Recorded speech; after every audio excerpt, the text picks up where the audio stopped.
ry'amahoro isezerano ry'umugisha nuko Yesu azaza adukure mu mibabaro ndetse n'agahinda isezerano rinkomeza nuko Yesu azaza yasezeraniye Aburahamu na Sara umwana w'umuhungu. Haleluya, haleluya. Ngiye gushima umwami ko duhaye undi mwanya kugira ngo tuganire ku ijambo ry'Imana. Muri kumwe na Pastor Dr.GAKWAYA Emmanuel. Tugiye kuganira ku ijambo riri muri Yesaya igice cya 64 umurongo wa 8. Ravuga ngo Uwiteka wirakara cyane bikabije, we guhora wibuka gukiranirwa kwacu iteka ryose, turakwinginze witegereze twese turi abantu bawe. Haleluya.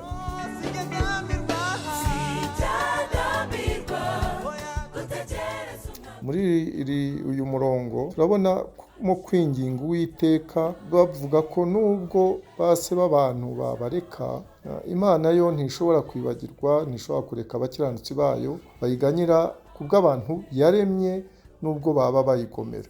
Nubwo rero yabima amaso akanya gatoya, Imana igezaho ikabibuka kandi izibuka ubwoko bwayo kandi izababarira kuko ni Imana irangwa no kugira ibambe ryinshi. Hano rero tusanga ko muri iki gice cyari isengesho ry'umuhanuzi Yesaya yasengeraga ubwoko bwa Isirayeli, akibuka abagiye mu bunyage, akibuka abasigaye, ariko noneho ku basigaye agashaka ko Uwiteka abagirira ibambe, akabibuka, akumva ko ari abantu yaremye kuko agereranya Uwiteka nk'umubumbyi, noneho akabona ko noneho akagereranya n'ubwoko abo yaremye nk'ibumba. Uwiteka rero arasabwa kugira ngo ye gukomeza kubarakarira, yibuke ko ari Imana yabo. Barasabira rero Imana kudakomeza kurakara. Mu yandi magambo, hano tubona ko iyo abantu banze kwihana no kuyoboka Imana bakinangira imitima, Imana niyo ibanangira umutima, nk'uko byagenze kuri Farawo muri Egiputa. Turibuka ibajya kubateza ibyago bya byago 10, nuko yanze kumvira Uwiteka kurekura ubwoko bwayo. None abisirayeli rero bari barataye Uwiteka, noneho ni nacyo cyatumaga baragiye mu bunyage.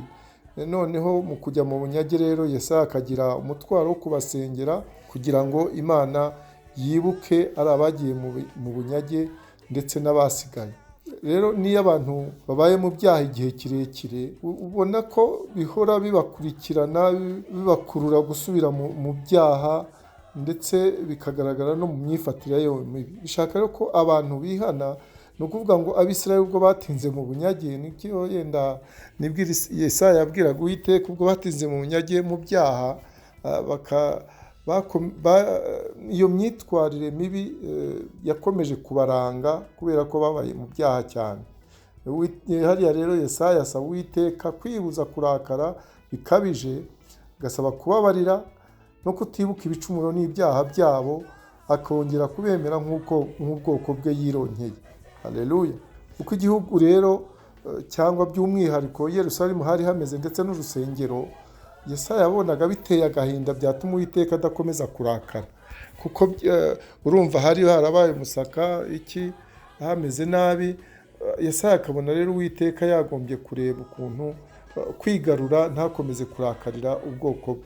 Dusoma mu Baheburayo igice cya 10 umurongo wa 15 kugera kuri 18, bavuga ngo kandi Umwuka Wera niwe mugabo wo kuduhamiriza ibyo, amaze kuvuga ati iri ni ryo sezerano nzasezerana nabo hanyuma y'iyo minsi, ni Uwiteka avuga, nzashyira amategeko yanjye mu mitima yabo kandi mu bwenge bwabo niho nzayandika. Arongera ati ibyaha byabo n'ubugome bwabo sinzabyibuka ukundi. Noneho rero ubwo ibyo bibabariwe, ntakiriho kongera gutamba ibitambo by'ibyaha, ntakiriho gutamba ibindi bitambo by'ibyaha. Haleluya. Hano rero ni mu Isezerano rishya, ariko muri Isezerano rya kera Imana batangaga ibitambo iyo bakoraga ibyaha. Hariya rero Yesaya yakomeje kubasabira kandi yibwira ko Uwiteka azabagirira ibambe ko tazongera kwibuka ibyaha byabo kandi azabagarukira, niko Uwiteka avuga.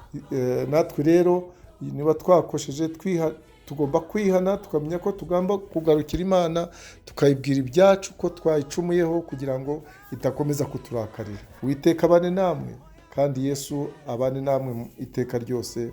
Amen, amen, amen. Ariko wemera,